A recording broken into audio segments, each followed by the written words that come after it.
5, 4, 3, 2, 1. The food situation has been eluding solution for a long time. We have had deficits for a long time. We have had to import 3 to 5 million tons a year. In a country which has about 300 to 320 million acres under crop each year, where 66% of the population at least is engaged in active agriculture, this sharp shortfall should not have been there. It is a challenge to us. It is a challenge to the whole population. It is a challenge as well to Sri Bhupesh Gupta, to the patriotism of his party, to people who say that unnecessarily a scare should not be created, and it is their bounden duty to see that they help in the process of increasing agricultural production, food production. It is a challenge not only to the government, it is a challenge to the people as well.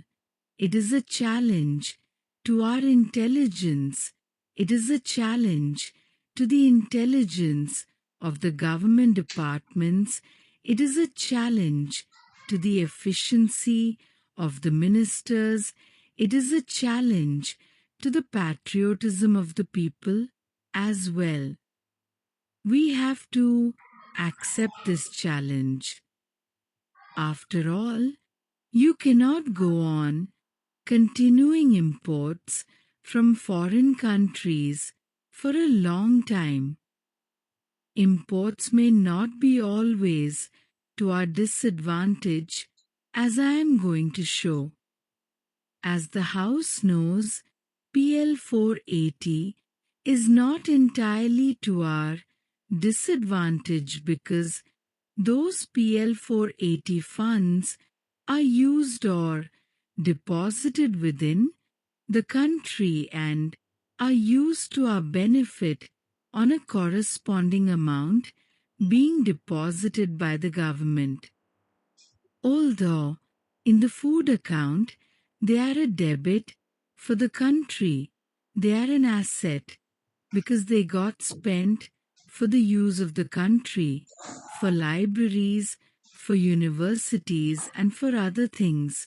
So, in that way, it has not been a disadvantage, but the very fact that we import food grains is a challenge to us, which challenge must be met. There was in 1989, I think, a Ford Foundation team which went into this. They called it a crisis, a food crisis in India, the Indian food crisis, and they submitted a report. They say that freedom for India does not count much if there is no freedom of food.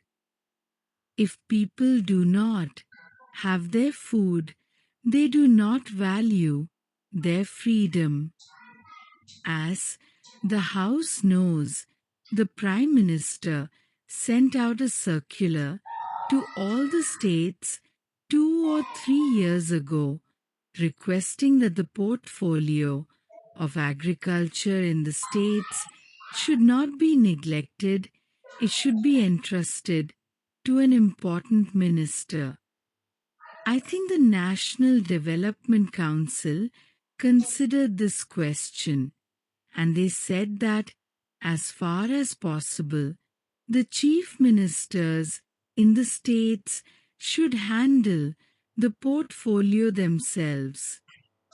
And then they have started a food production board in the cabinet itself, at the center, and the National Development Council has decided that an agricultural production board should be started in each state with the Chief Minister as the chairman and an agricultural production coordination committee or board should be started in each state with the Chief Secretary as the chairman. They have started an agricultural machinery board for supplying machinery. They have taken many steps in addition to the normal measures. The government have been doing their very best in this regard. But with all that has not kept up with the targets in the first 2 or 3 years of the 10th plan, and we doubt very much whether the progress and achievement of the 9th plan could be kept up in the 10th plan as well, unless earnest and vigorous attempts are made. I wish to throw out my own suggestions in this regard. They may not be very pleasant, but I wish to be excused because I am speaking from experience. Madam, the first thing is that, so far as the producing agency is concerned, its voluntary interest and its enthusiasm must be won. For instance, in industrial labor relations, we go out of the way to invite labor and give it even participation in the management and to do everything for labor. This is just to see that the industrial relations are good and the industrial output will be increasing day by day. Should we not show some consideration for this producing agency, namely the farmer? Mr. Thomas has shown how agricultural products, even today, even at these increased prices, are not paying to the agriculturist. He has shown that very correctly, and everyone who has intimate connection with agriculture at least will agree to that, and if at all anything, that is an underestimate, not an overestimate. When that is so, how can we expect the farmer to produce unless he is enthused? Madam, in the nation's councils, the farmer is nobody. The Planning Commission has nobody to assist it in this regard, one who can bring to bear practical experience of rural conditions and of agricultural on the deliberations of the Commission.